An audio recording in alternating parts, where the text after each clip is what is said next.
Hola de nuevo, bienvenidos a este tutorial, por así decirlo, de cómo hacer una resolución, cómo se aprueban, etc. Primero que nada vamos a abordar qué es una resolución. La resolución son declaraciones de posturas de los diferentes organismos de las Naciones Unidas que declaran, acuerdan principios, tratados o otro tipo de convenciones que son relacionadas con un comité específico. Estas pueden ir dirigidas a organismos o a países específicos. Esas condenan acciones de un país o pueden hacer un llamado a un colectivo o también, en un caso del Consejo de Seguridad, pueden exigir sanciones militares o económicas. Además, si alguna delegación no está de acuerdo con lo que menciona una resolución, puede meter enmiendas. Estas son adiciones, cambios o supresiones a las resoluciones como nuestro protocolo lo indica. Es importante que cada resolución sea trabajada en equipo para que pueda incluir las ideas y las perspectivas de cada una de las delegaciones. Cuando se escribe una resolución se divide en diferentes partes. Debe estar dividida en una parte introductoria y una parte operativa. La parte introductoria justifica las acciones que se van a tomar en la parte operativa. Y la parte operativa manifiesta las acciones que se van a llevar a cabo. A continuación exploraremos un poco más sobre el formato de las resoluciones. Pero antes debemos de mencionar los puntos clave de una resolución: la familiaridad, la claridad de los asuntos, debe de ser concisa y la buena presentación. Con estos 4 puntos a considerar tendremos una resolución que cumpla con los estándares de lo que debe llevar una resolución de las Naciones Unidas. La estructura. La estructura de una resolución se divide en 3 partes. En primer lugar tenemos el encabezado, que incluye el comité o la comisión que se considera, el tópico discutido a la par de la resolución y las firmas de los países que hicieron o están de acuerdo en discutir la resolución. Las frases introductorias operativas están subrayadas abajo. Es muy importante que los sponsors o patrocinadores sean no más de 5 patrocinadores. Además, los signatorios o firmantes de la resolución deben de ser indicados por la mesa. Esto es para que se pueda debatir la resolución en primera instancia. Luego tenemos las menciones preambulares que siguen de la estructura en la que se menciona como el formato. En las oraciones preambulares deben de ser mínimo 3 oraciones y la primera palabra de cada una debe de ir subrayada. Estas, como mencionamos anteriormente, concientizan y realizan el tema que está siendo tratado.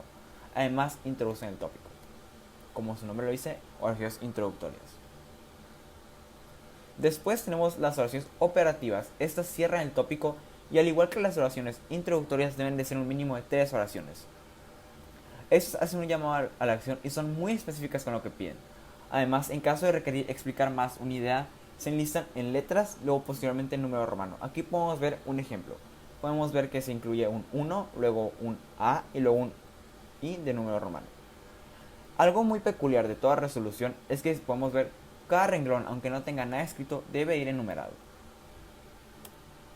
Ahora, ¿qué palabras debo usar para las cláusulas? Como vimos anteriormente, estas cláusulas llevan palabras muy específicas o que son verbos, por así decirlo. Por lo general son verbos, como podemos ver. Entonces aquí menciono un poco más sobre, o incluyo un poco más sobre las palabras que pueden ser usadas para cláusulas. En la página 20 de nuestro protocolo igual podemos encontrar más detalle este tipo de frases introductorias y frases operativas. A continuación incluyo un ejemplo de resolución para que puedan ustedes guiarse y puedan leer las resoluciones pasadas y puedan saber más o menos cómo es la estructura de una resolución. Cuando ya tenemos una resolución, ¿cuál es el siguiente paso? ¿Cómo hacemos que se apruebe nuestra resolución? Bueno, a continuación lo explicaremos. Para que una resolución pueda ser aprobada existe un proceso que se debe llevar a cabo y este proceso se divide en los siguientes pasos. Primero debemos saber antes que nada que no es una resolución hasta que sea aprobada. Entonces, ante todo, antes de que podamos hacer una votación, nos referiremos a este como anteproyecto de resolución. En este, como mencionamos, se redactan las cláusulas. Cuando el anteproyecto está terminado, este se presenta a la mesa de aprobación, donde ellos verán que cumpla con los requisitos. Estos son: contar con el aval mínimo del 76.6 total de las delegaciones en el comité. Las delegaciones solo pueden dar aval ante un anteproyecto de la resolución por cada tópico que se debata. Además, deben basarse en cuestiones debatidas en la lista de oradores y en consultas oficiales. Y finalmente, como mencionamos al principio, contienen como máximo 5 delegaciones como patrocinantes que hayan contribuido notablemente a la creación del documento. Es muy importante que las delegaciones que sean patrocinantes sean delegaciones que en verdad hayan contribuido al documento. Es algo que siempre se debe considerar en cada modelo y debemos de ser, y en veces puede que no se necesiten las 5 delegaciones, puede que solo sean 3, 4, etc. Después de entrar nuestro anteproyecto de resolución, la mesa tiene dos opciones. Puede decirnos, está incorrecta, pero solo en errores de formato. La mesa por ninguna razón puede cambiar el contenido.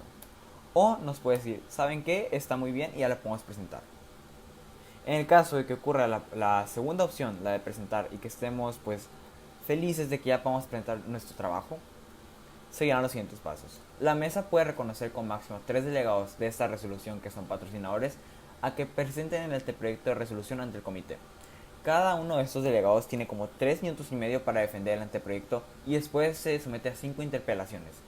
La mesa puede recomendar otros procedimientos, pero este es como el establecido por nuestro protocolo. El moderador seleccionará a las delegaciones que harán las interpelaciones.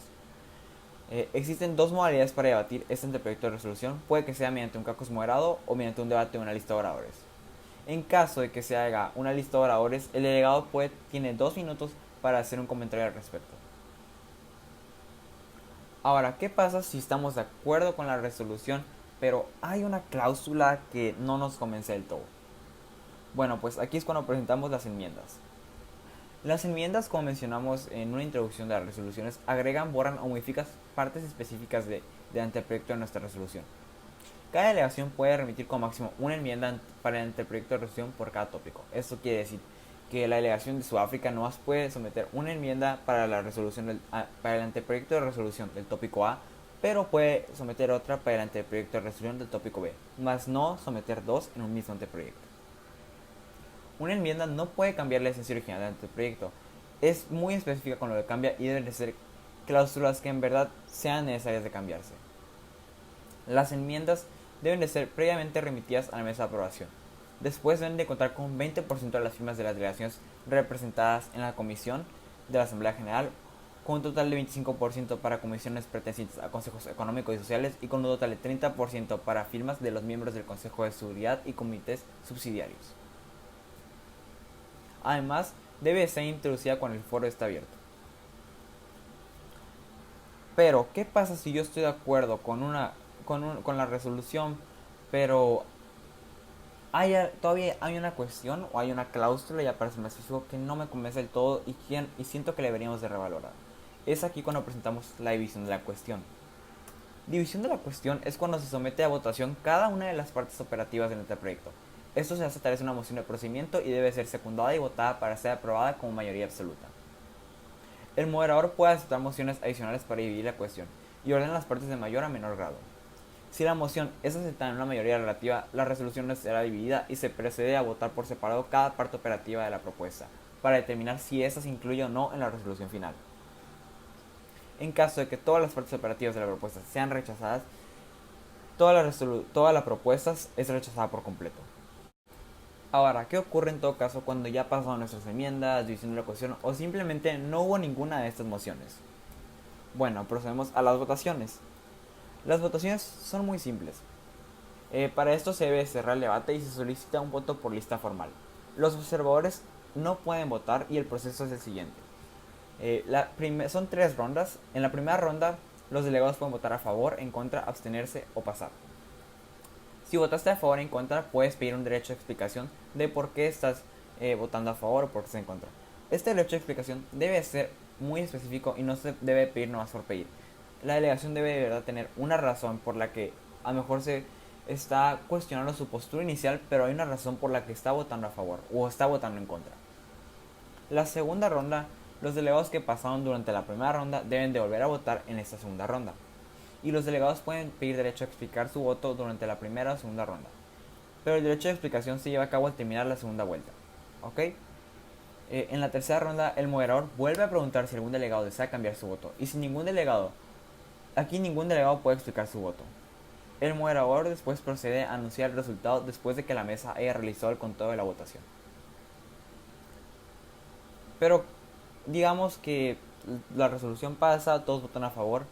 ¿Hay alguna vez en la que si alguien vota en contra se niega la resolución? Claro que sí, esto es con el veto. Esto solo ocurre en el Consejo de Seguridad, les platico. En el Consejo de Seguridad, 5 de los miembros permanentes, que son Estados Unidos de América, Reino Unido, Federación Rusa, República de Francia y la República Popular China, tienen el poder de invalidar un voto a favor de una resolución utilizando su derecho a veto. Si ellos votan en contra, se se puede rechazar la resolución y ellos no pueden abstenerse y bueno, su abstención no es considerada como un veto. Pero digamos que no pasó nada de esto. Pues delegados, les comento que nuestra resolución pasa y pues podemos celebrar con nuestros delegados, podemos aplaudir un poco porque nuestra resolución de nuestro tópico ha pasado. Finalmente, pues muchas gracias por ver este tutorial y espero que hayan disfrutado todos los tutoriales que les presentamos de parte del secretariado. Y si tienen alguna duda, no duden en comentarnos al correo, mandarnos un chat o algo y con gusto podemos entender sus dudas. Muchas gracias.